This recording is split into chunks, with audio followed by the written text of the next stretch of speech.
The Pacific, 1945.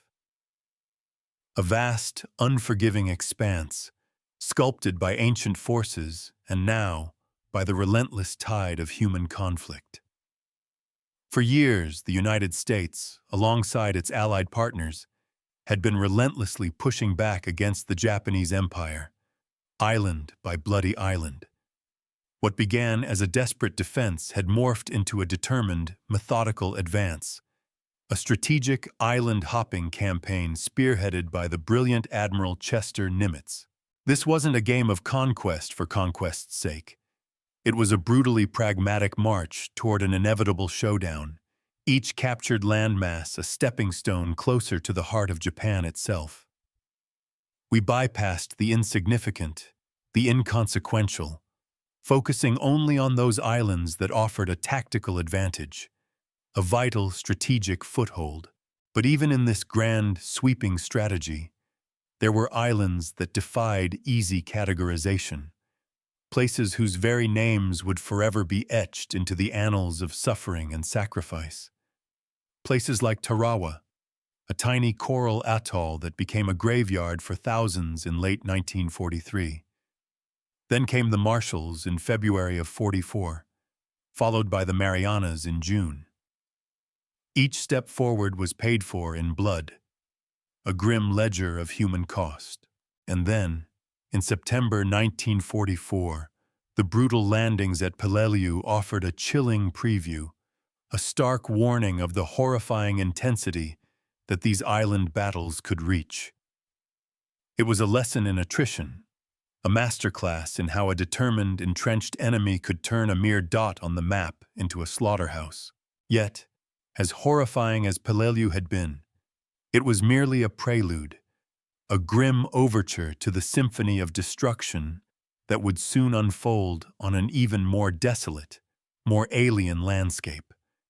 Because the commanders had chosen their next target, a target so deceptively small, so seemingly insignificant, that its selection baffled many. This was Iwo Jima, barely 7.2 kilometers long, a mere zero, 8 to 4 kilometers wide at its broadest point.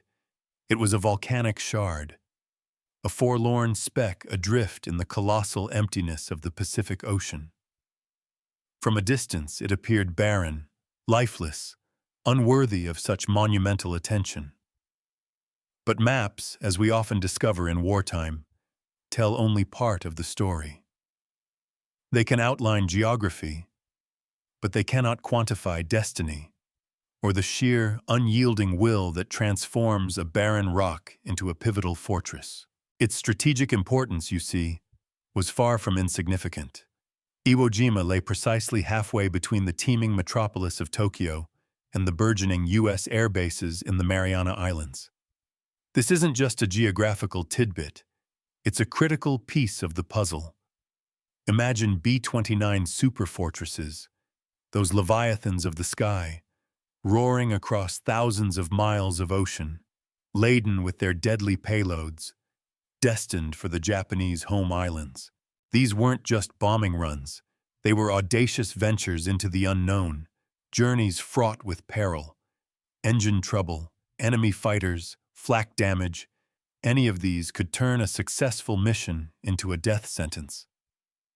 With Iwo Jima in American hands, these wounded giants would have a lifeline, an emergency landing strip, a sanctuary in the vast, hostile void. It wasn't just about saving planes. It was about saving the lives of the 24,000 American airmen who would ultimately rely on Iwo Jima's runways. Beyond that, it offered a forward base for escort fighters, providing critical protection for the B-29s deeper into Japanese airspace, and a launch point for search and rescue craft, pulling airmen from the unforgiving sea. The island, in essence, was a crucial piece of the logistical and tactical puzzle, a linchpin in the aerial campaign against Japan. But its significance ran even deeper, touching the raw nerve of national pride and identity. Iwo Jima wasn't just an anonymous chunk of rock. It was part of the Tokyo prefecture, undeniably sovereign Japanese soil. The capture of Iwo Jima, therefore, wasn't just a military objective. It was intended as a devastating psychological blow, a stark symbol that the war was now coming to Japan's doorstep, a physical manifestation of the impending invasion. The stakes were monumental, far exceeding the island's physical dimensions. For this monumental task, a force commensurate with the perceived challenge was assembled. The U.S. Marines' VA Amphibious Corps, comprising the battle-hardened 3rd, 4th, and 5th Marine Divisions. This was an armada of liberation and conquest, an astonishing deployment of over 100,000 men and 700 ships. The expectation, based on previous island battles, was that this formidable force would overwhelm the Japanese defenders in a swift, decisive strike, perhaps lasting no more than 5 to 10 days. A brutal engagement, certainly, but one that would quickly yield to American might. The intelligence, however, was incomplete, the enemy's resolve underestimated, and the very nature of the coming battle profoundly misunderstood. Standing against this colossal invasion force were the 21,000 Japanese troops of the 109th Infantry Division, commanded by a man whose name would forever be synonymous with strategic brilliance and unyielding defiance, Lieutenant General Tadamichi Kuribayashi. Kuribayashi was no ordinary Japanese commander. He was an officer of profound tactical insight, a keen student of modern warfare, who had observed the previous American island campaigns with an almost chilling detachment. He had meticulously studied the bloodbath at Peleliu, recognizing its brutal lessons, and he drew a startling conclusion. The traditional Japanese defensive tactics, holding the beaches, launching suicidal banzai charges, were not just costly. They were utterly futile. They played directly into American strengths, allowing superior firepower to decimate Japanese forces in open engagements. Kuribayashi, therefore, devised a radically different strategy, one that shattered established Japanese doctrine. There would be no heroic, but ultimately self-defeating, charges down to the beaches. There would be no futile attempts to repel the landings directly from the shore. Instead, he planned to allow the Marines to come ashore, to commit their immense forces to the island's interior, and then he would ensnare them. He would grind them down in a prolonged attritional war, a horrifying meat grinder designed to maximize American casualties and delay the inevitable for as long as humanly possible. His defense was structured around two main, interlocking defensive belts, each a masterpiece of concealed, interconnected fortifications. These weren't flimsy trenches or hastily dug foxholes. Each belt consisted of hundreds of meticulously engineered caves, subterranean tunnels, and expertly camouflaged pillboxes. These weren't just places to hide. They were fortified positions designed to withstand the most intense bombardments, to bleed the enemy dry inch by agonizing inch. The Japanese soldiers were ordered to hold these positions to the absolute end, each man instructed by Kuribayashi's courageous battle vows to kill 10 invaders before succumbing. It was a strategy born of desperation, certainly, but also of a chilling, pragmatic understanding of how to inflict maximum pain on a technologically superior foe. Kuribayashi understood that he couldn't win in the traditional sense, but he could make the cost of victory so astronomically high that it would haunt the Americans long after the final shot was fired. This was a man playing for time, for honor, and for a legacy of brutal, unyielding resistance.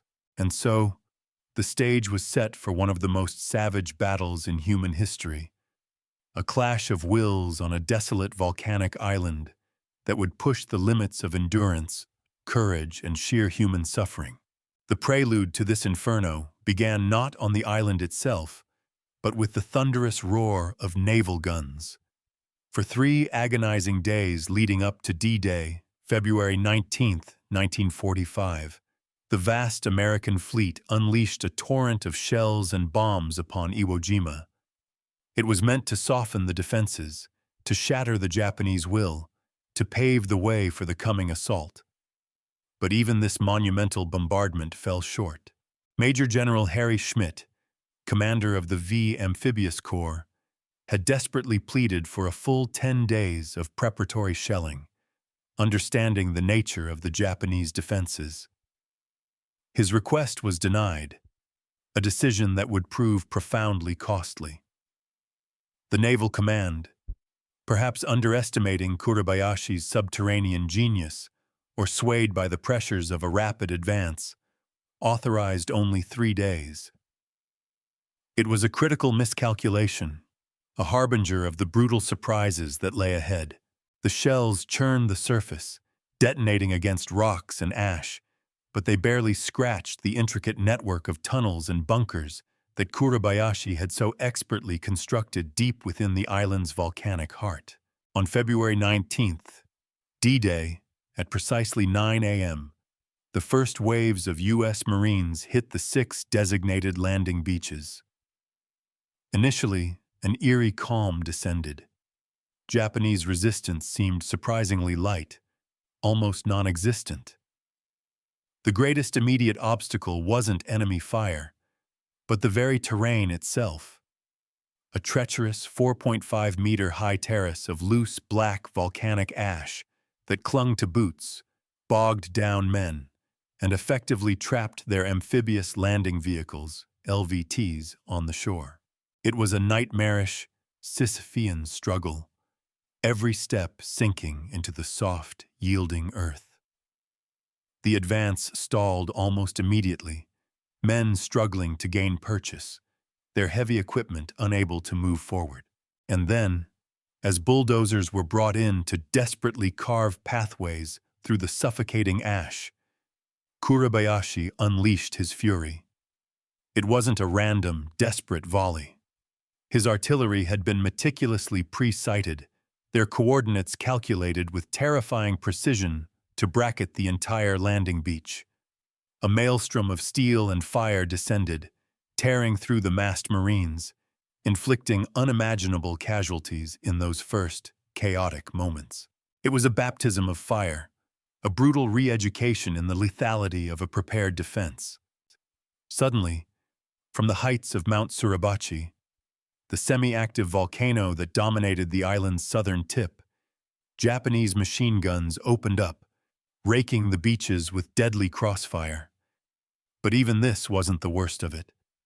The heaviest, most concentrated Japanese fire of all erupted from a formidable position known simply as the Quarry, located on the extreme right of the landing beaches. Its strategic placement allowed it to pour devastating fire along the entire length of the invasion, an impenetrable wall of lead and shrapnel. Major General Clifton Cates, the commander of the 4th U.S. Division, had foreseen the quarry's deadly potential with chilling prescience. He had famously remarked before the invasion, "You know, if I knew the name of the man on the extreme right of the right-hand squad of the right-hand company of the right-hand battalion, I'd recommend him for a medal before we go in." It was a testament to the anticipated horror, a quiet recognition of the immense, almost suicidal courage that would be demanded from the men facing the brunt of that unholy fire. By 11 a.m., against all odds, the bulldozers had managed to clear some pathways, and the Marines, battered but unbroken, began to push inland, threatening Airfield No. 1. Meanwhile, the 28th Marine Regiment began its arduous trek to cut off Mount Suribachi, establishing a precarious blockade, an isolating maneuver that was anything but secure. Colonel Harry Liversedge's report captured the grim reality with stark brevity. Troops ashore and moving to isolate volcano. Resistance moderate, but terrain awful. Awful barely began to describe it. By the early afternoon, the initial fury of the Japanese resistance momentarily subsided, but the day's objectives were a brutal disappointment. Only a third of the first day's ambitious goals had been met. D-Day, expected to be a swift breakthrough, had instead become a harrowing introduction to Kuribayashi's hell. The grim struggle continued into D+1, February 20th. The Marines, through sheer grit, managed to capture Airfield No. 1, a tactical victory hard won. But elsewhere, the chilling reality of Kuribayashi's strategy began to fully manifest. Japanese resistance wasn't just stiffening, it was hardening into an unyielding, unbreakable wall. In the east, the Marines found themselves locked in a brutal frontal assault against the fortifications of the quarry, a position designed for attrition. To the south, the 28th Regiment clawed its way around the base of Mount Suribachi, discovering not just a natural elevation, but a labyrinth of 70 reinforced concrete emplacements, each one a miniature fortress, mutually supporting and virtually impervious. Kuribayashi, ever the motivator, reiterated his grim resolve to his men. Each man should think of his defense position as his graveyard, fight until the last, and inflict much damage to the enemy. It wasn't hyperbole, it was a promise. D+2, February 21st, brought with it a new, unwelcome adversary, the weather. Rain and wind lashed the island, turning the volcanic ash into a sticky, clinging mud that impeded every step, fouled weapons, and made visibility a nightmare. Offshore, the weather provided cover for a renewed, desperate tactic from the Japanese: kamikaze attacks.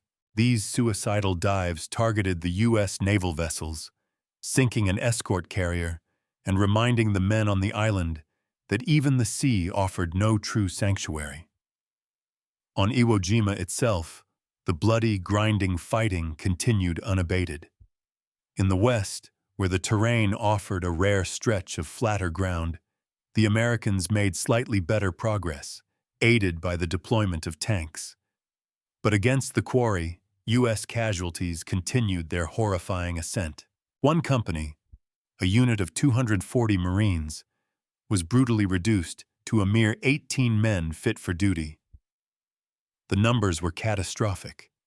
In just 3 days, approximately 5,300 Marines had been killed or wounded. The sheer scale of the losses forced the American command to make a painful decision.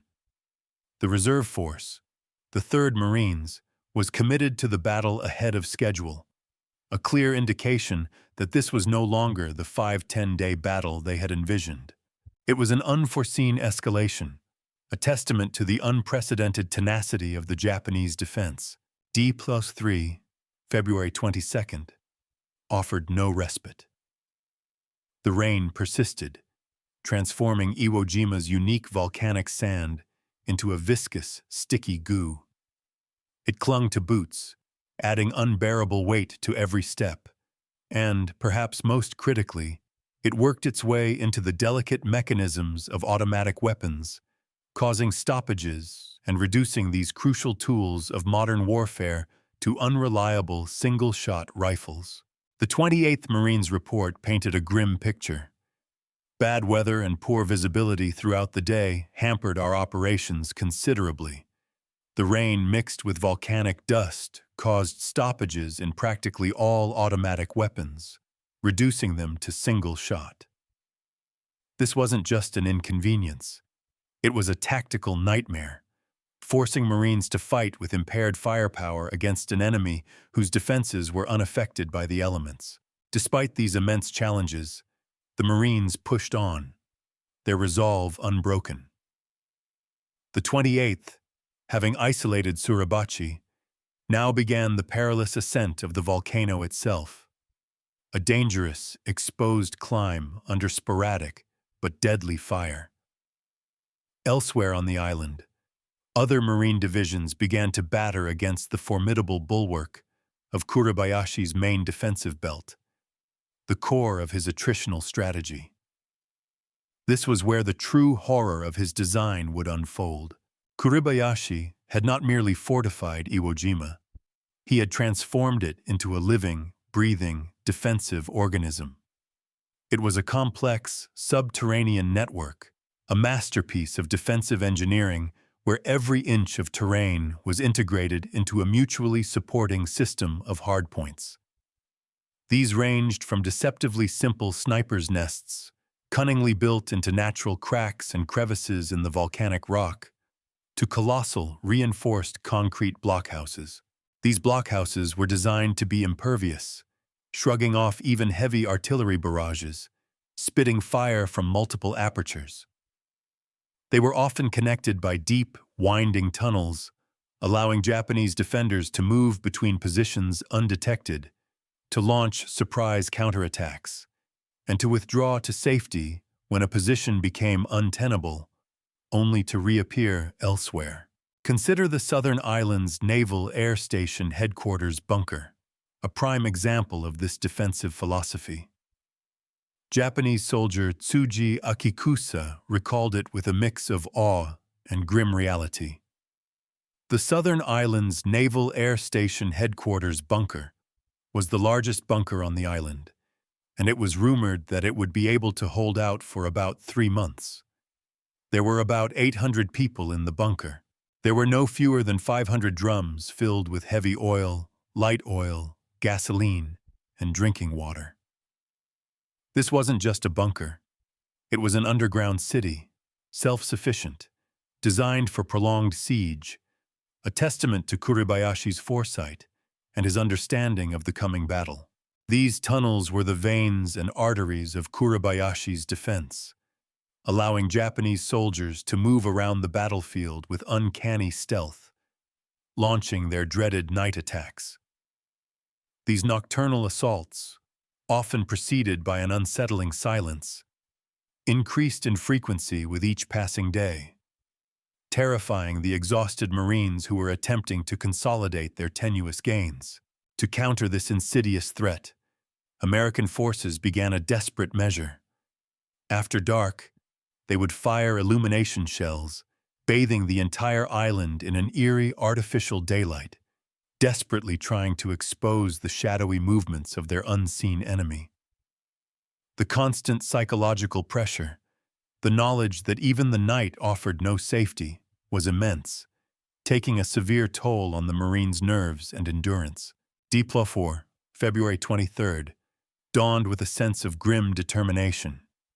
The tunnels, which had so effectively facilitated Japanese movements, now played a critical role in a strategic withdrawal.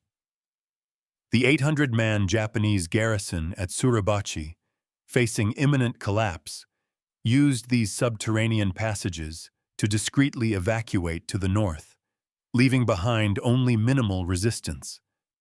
The 28th Marines, unaware of this tactical withdrawal, launched their final, arduous assault on Suribachi. After encountering surprisingly light resistance on the summit, a small group of Marines made history. They raised 2 American flags, one after the other, to signal the capture of the mountain. The second flag raising, immortalized by Joe Rosenthal's iconic photograph, became one of the most enduring and powerful images of the 20th century. It was a symbol of victory, of perseverance, of hope, but it was also, ironically, a moment that often overshadows the far greater, far bloodier conflict that was still raging across the rest of the island. The capture of Suribachi, while symbolically vital, was only the first chapter in a much longer, more brutal story. Indeed, the iconic flag raising on Suribachi did not, as many on the mainland mistakenly believed, signify the end of the battle.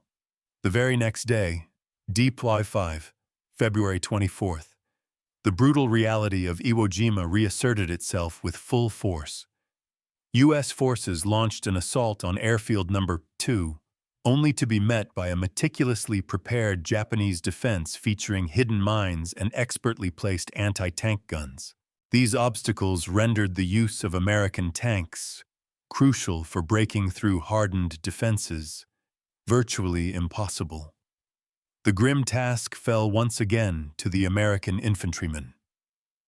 Armed with grenades, the terrifying but effective flamethrowers, and their small arms, they were forced to lead the assault, inching forward against an enemy determined to hold every position to the very last man. The Japanese clung stubbornly to their positions in the north, creating an almost impenetrable barrier. U.S. troops could only manage serious advances in the west, a slow, grinding push against an unyielding foe. In the east, the 4th Marines, having finally cleared the deadly quarry, now crashed head-on into an even more formidable enemy position, one that would become infamous in the annals of this brutal campaign. D+6, February 25th, saw the Marines in the east enter what would become known with grim accuracy as the meat grinder. This wasn't just a position, it was a complex of Japanese defenses, an infernal triangle centered on 3 distinct but mutually supporting locations. The imposing Hill 382, the strangely named Turkey Knob, and a treacherous, low-lying basin known chillingly as the amphitheater.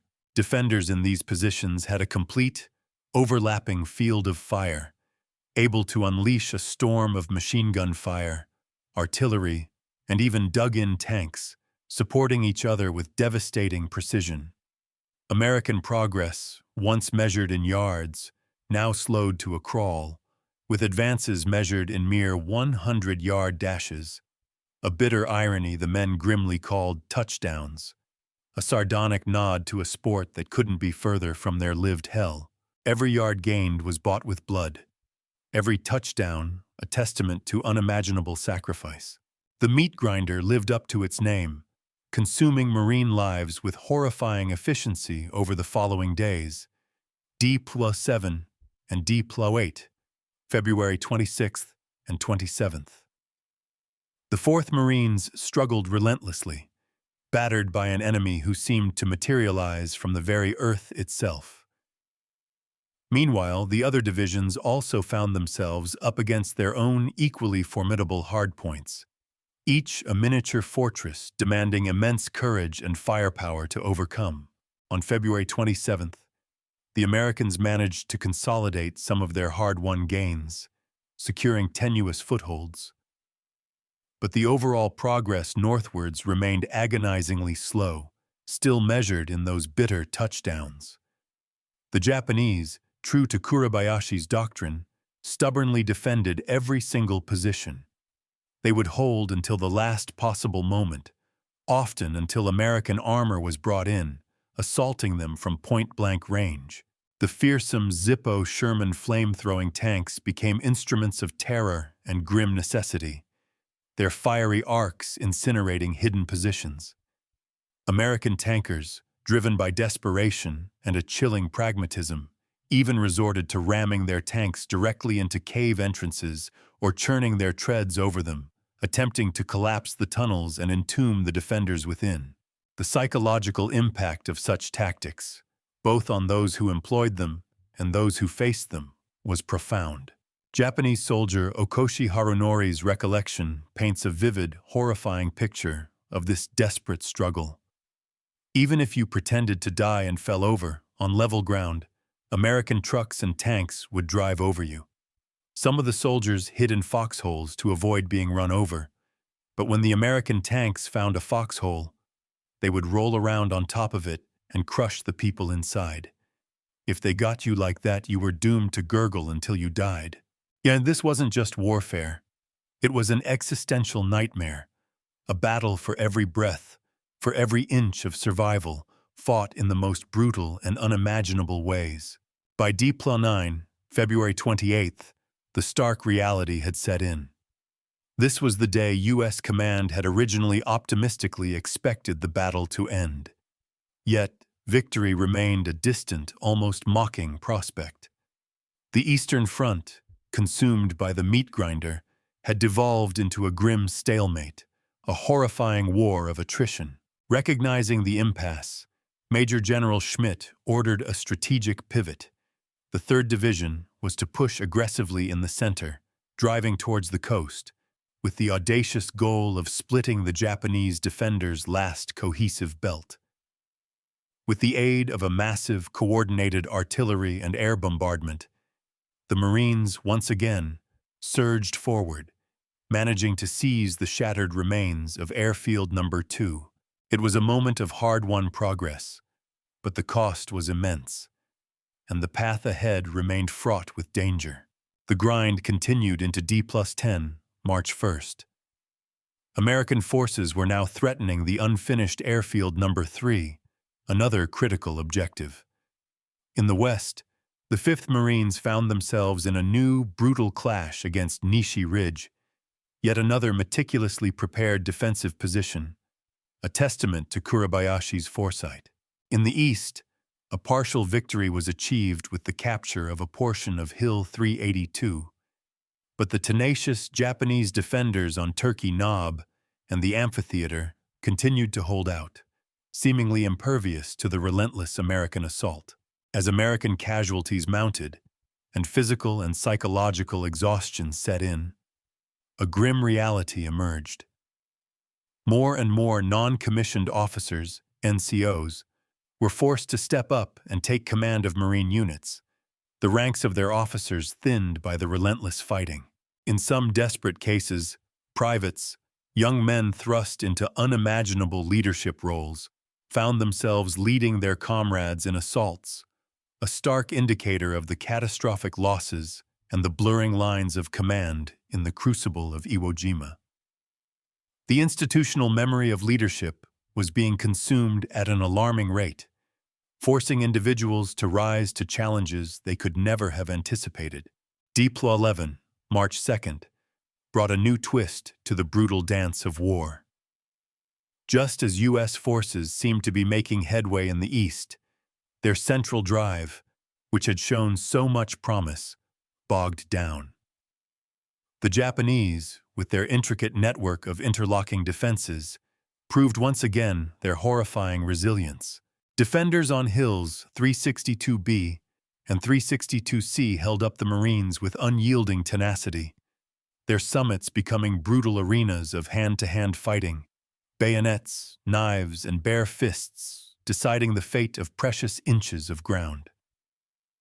It was war at its most primitive, most visceral, stripping away the technological advantages and reducing combat to a primal struggle for survival. By the following day, D+12, a grim stalemate had settled over the island. The casualty figures painted a horrifying picture of the attrition.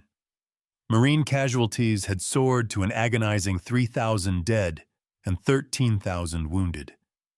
The Japanese, true to Kuribayashi's vow, had paid an even higher price, with 14,000 killed, almost their entire original force. Only about 7,000 men remained, remnants of a once formidable defense. Yet even with these devastating losses, they fought on. In the west, the Americans managed to capture Nishi and Hill 362A, and crucially, they fully surrounded the amphitheater. As the battle continued its agonizing crawl, the Marines also began to encounter chilling evidence of deceptive Japanese tactics. Japanese snipers dressed in Marine uniforms and armed with M1s were encountered. Also, it was discovered that the enemy was booby-trapping their dead. This wasn't just a military challenge. It was a psychological one, eroding trust, forcing constant vigilance, and transforming the battlefield into an even more treacherous, morally ambiguous landscape. Every fallen foe, every familiar uniform, could be a trap, a final act of malice from an enemy determined to inflict maximum harm. D+13 and D+14, March 4th and 5th, saw a rare, momentary lull in the relentless onslaught.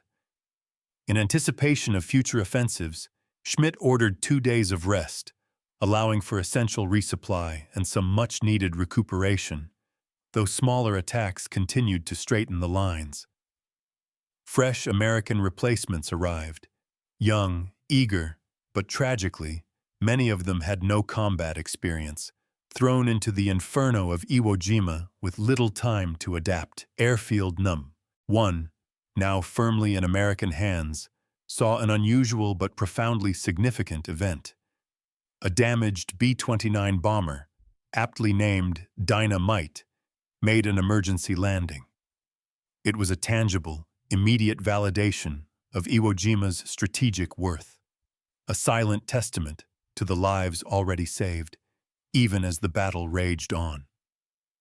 The irony was not lost on those who witnessed it. The very reason they were fighting and dying on this desolate rock was now becoming manifest. The next day, D+15, March 6th, the American assault recommenced, heralded by a truly monumental artillery bombardment. The guns, both naval and land-based, fired over 22,500 shells in the first hour alone, attempting to utterly annihilate the Japanese defenses. Yet, their impact, and the subsequent infantry advance, proved bitterly disappointing from the U.S. point of view. Fierce, unyielding Japanese resistance limited the Marines to advances of only 50 to 100 meters across the entire island. It was an infinitesimal gain, a stark reminder that even the most overwhelming firepower struggled against an enemy so deeply entrenched, so utterly committed to a last-ditch defense.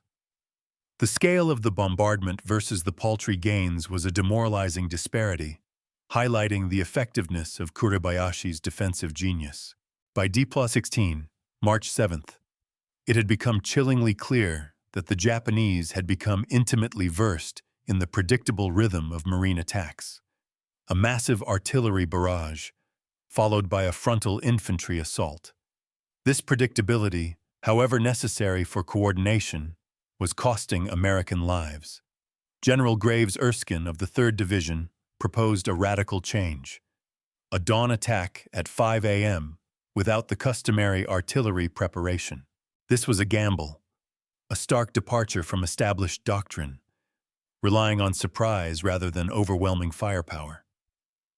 Furthermore, Graves's troops wouldn't advance straight ahead as before.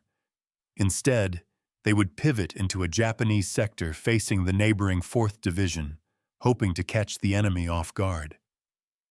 The Americans tried this daring new method for the first time on March 7th, and it seemed to work. By the end of the day, they managed to take Hill 362C, an important objective. This advance, however, inadvertently created a new, concentrated pocket of Japanese resistance known as Cushman's Pocket, which continued to hold out, becoming yet another bloody focal point.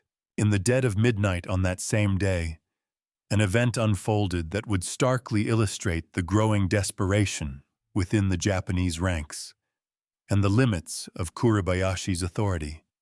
Captain Inoue Samaji, a senior Japanese commander, made a fateful decision, ignoring Kuribayashi's standing orders against futile banzai charges. He gathered approximately 1,500 men and led them in a mass banzai attack from around Tachiiwa Point.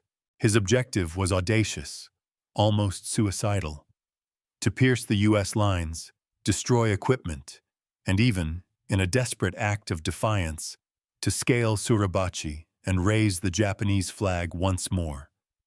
But the Marines were ready. Their concentrated fire decimated Inouye's men, many of whom were armed only with bamboo spears or explosive vests, cutting them down from range. The Americans suffered few losses, a grim testament to the overwhelming firepower and defensive preparedness that now awaited any such frontal assault. This wasteful charge, a tragic echo of earlier, less effective Japanese tactics, signaled the end of any major organized resistance in the eastern sector. Over the next 3 days, D+17 to D+19, March 8th to 10th, the Marines, now employing more flexible tactics, bypassed Japanese hardpoints within Cushman's Pocket, and finally, methodically, reduced the infamous meat grinder. In the north, a U.S. patrol briefly reached the sea, a tantalizing glimpse of ultimate victory, before being pushed back by a tenacious Japanese counterattack. General Kuribayashi, isolated in his command bunker, knew the battle was coming to its inevitable, bloody close. He radioed Tokyo, his message laced with a profound sense of duty and sorrow, but also unwavering resolve.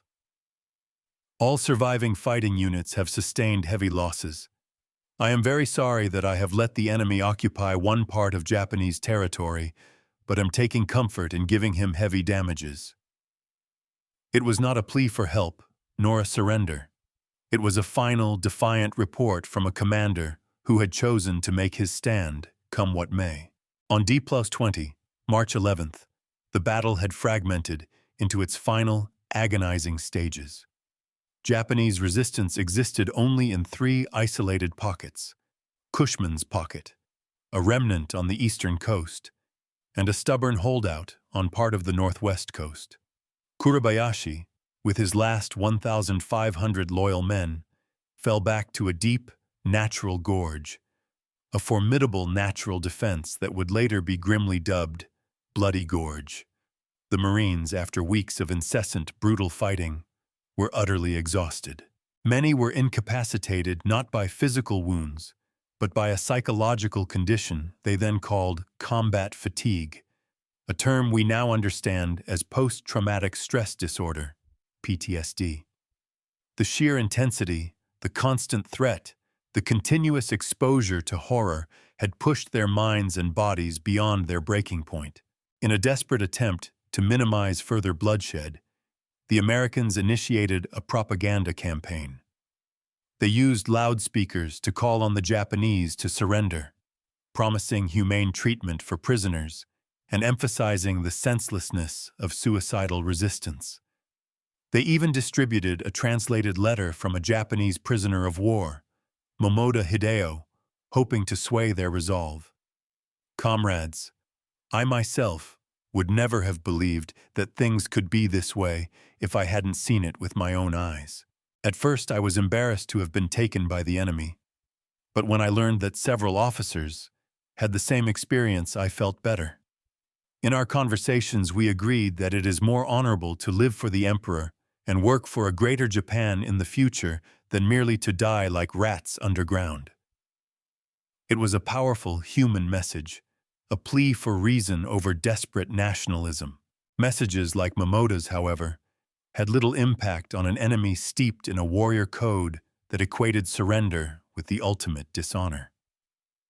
The cultural chasm was simply too vast. The Americans continued their relentless advance, systematically eliminating all Japanese strongpoints, with the singular exception of Bloody Gorge. Although U.S. authorities officially declared Iwo Jima secure on March 14th, Kuribayashi, true to his word, continued to hold out for 9 more agonizing days within a seemingly impregnable blockhouse deep within the gorge. American artillery, powerful as it was, couldn't be used for fear of friendly fire or against a target so deeply embedded. So, the grim task fell to Marines armed with flamethrowers, grenades, and demolition explosives, tasked with reducing this final redoubt, fighting in confined, claustrophobic spaces, inch by bloody inch. It was a hellish, close-quarters combat, a horrifying microcosm of the entire battle.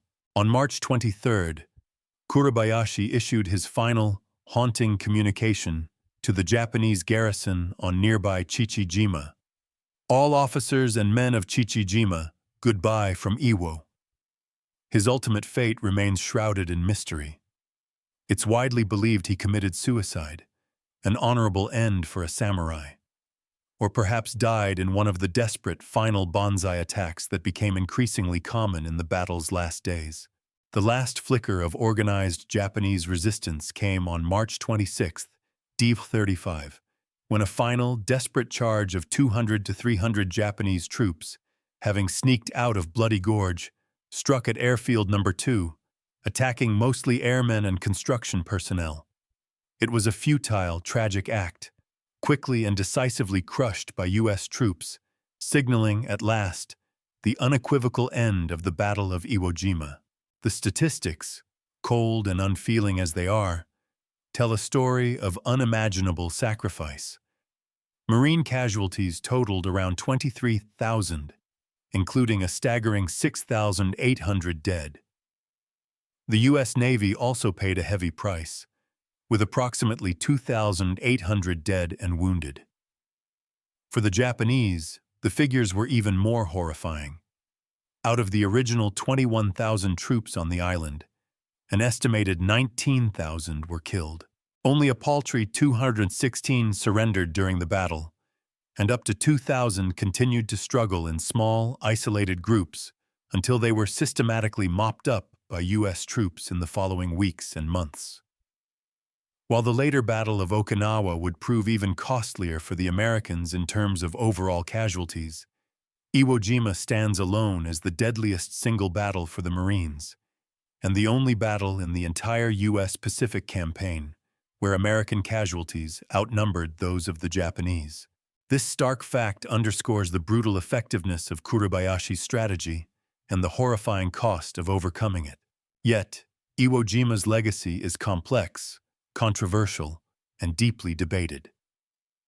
In the immediate aftermath, and in subsequent years, some elements within the U.S. Army and Navy would claim the operation, for all its terrible price, was of little strategic use. They argued that the island's value didn't justify the blood spilled. But for its intended practical purposes, Iwo Jima provided immediate and undeniable benefits. In the critical final months of the war, a staggering 2,251 B-29 superfortresses, damaged and limping, made emergency landings on Iwo Jima's hard-won runways. This single, irrefutable fact potentially saved the lives of 24,000 American airmen, men who otherwise would have faced a watery grave or capture in enemy territory. Beyond the numbers, the psychological impact on bomber crews, knowing a safe haven existed halfway to Tokyo, was immeasurable. It allowed them to push further, to fly more dangerous missions, to ultimately accelerate the end of the war. Iwo Jima is more than just a battle. It's a crucible of human experience, a stark lesson in the grim arithmetic of war. It teaches us about the profound impact of strategic foresight, exemplified by Kuribayashi's revolutionary defense, and the limits of conventional thinking in the face of absolute commitment. It lays bare the horrific reality of attrition, where victory is measured not in grand maneuvers, but in yards, in feet, in inches, each gained at an unbearable cost. It's also a powerful testament to the sheer, unyielding resilience of the human spirit on both sides. For the Marines, it was an almost unimaginable test of courage, of brotherhood, of individual resolve in the face of an enemy who refused to break. They faced not just the Japanese, but the very earth itself, the suffocating ash, the treacherous terrain, the claustrophobia of tunnel warfare, and the invisible scars of combat fatigue. Their determination to persevere, to overcome, speaks to a core human capacity for endurance that defies easy explanation. For the Japanese defenders, it was a tragic, heroic, and ultimately doomed stand, driven by a warrior code that prioritized honor over life, duty over survival. Kuribayashi, despite his strategic brilliance, was bound by a culture that demanded ultimate sacrifice, a sacrifice he and his men delivered with chilling fidelity. Their refusal to surrender, however strategically costly for them, made Iwo Jima a unique and harrowing experience for the Americans, shaping the psychological landscape of the Pacific War in profound ways. But perhaps the most enduring lesson, the most critical takeaway from Iwo Jima, is the terrible price of victory and the profound, often overlooked, human stories behind the grand narratives of war. It reminds us that behind every strategic objective, every statistic, every iconic photograph, are individual lives, individual fears, individual acts of bravery and despair. The names we remember, like Kuribayashi, and the anonymous faces in Rosenthal's photograph, are but fragments of the immense, collective human tragedy that unfolded on that barren volcanic rock. Iwo Jima compels us to confront the true cost of conflict, to look beyond the strategic justifications and see the profound, irreversible impact on the human beings who are forced to fight, to endure, and to die. It forces us to ask, what is the ultimate value of a strategic objective when measured against the irreplaceable lives lost? And what does it mean to achieve victory when the scars of such a brutal struggle remain etched so deeply, not just on the land, but in the collective memory of humanity? The answers are never easy, but the lessons of Iwo Jima, painted in black volcanic ash and red blood, continue to resonate, urging us to remember, to understand, and perhaps to find a better way.